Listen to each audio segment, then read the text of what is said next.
Hi, I'm Brett J. I'm covering the 92 mesh. It's an advanced route combination that can be executed at all different levels: run versus man, and sit and find grass and zone. We've had quarterbacks all different sizes and abilities, and they all can make this throw, and yours can too.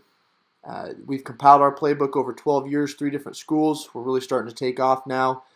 We've led the conference in scoring and offense the past 2 years. Here's the mesh, 92 mesh. We're going to explain it out of 3x1. X has the mesh with the Y. Y sets the distance. Year to year, we have either the X underneath the Y or on top.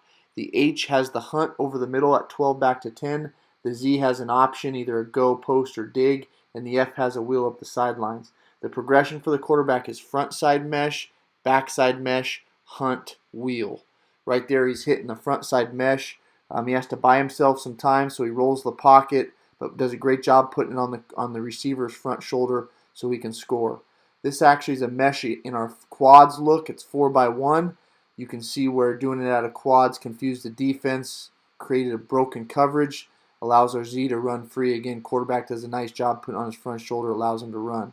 Same thing out of 3x1, what we just explained. He hits the front side mesh right here on a big third down to get the first down. O-line does a great job protecting. We work all different protections, man, big on big, half slide, full slide, whatever we got to do to give our quarterback some time. This is why we like doing the wheel to the one receiver side. Because half the time it's a broken coverage, or we have him on a linebacker and he's able to make this throw. The mesh receivers have to get lateral immediately, where we're not having them get vertical. We just want them to get across the field and run as fast as they normally would run if they're running a vertical down the field. The same thing on the mesh. It's got to be a sprint. That's a switch route right there, 92 mesh switch, which we'll talk about more later. But sometimes you can switch the hunt with a dig with your Z and have your H actually wheel. But again, we'll talk more about that later. Quarterback, big three-step, hitch up, buys himself some time, puts on the front shoulder. Sometimes teams will have the mesh guys start to climb vertically as they gain width once they mesh. This play's ran at all different levels. Here's Oklahoma. Literally 3x1. They do a front side mesh, backside mesh with the hunt. He actually throws the hunt right here. So this play is ran at all different levels. This is us running it on our youth team, some sixth graders. This is us hitting the wheel route on the mesh. You can see the mesh developing underneath, but we like the matchup with the running back down the sideline. Here is us working our drop. Again, it's usually a three-step hitch drop. It just takes time, getting depth, getting the quarterback to be able to buy time. Here's some of the drills we do as well. Again, it's a long developing route. It's why we didn't run it the first couple years, because we were figuring out how to give ourselves some time.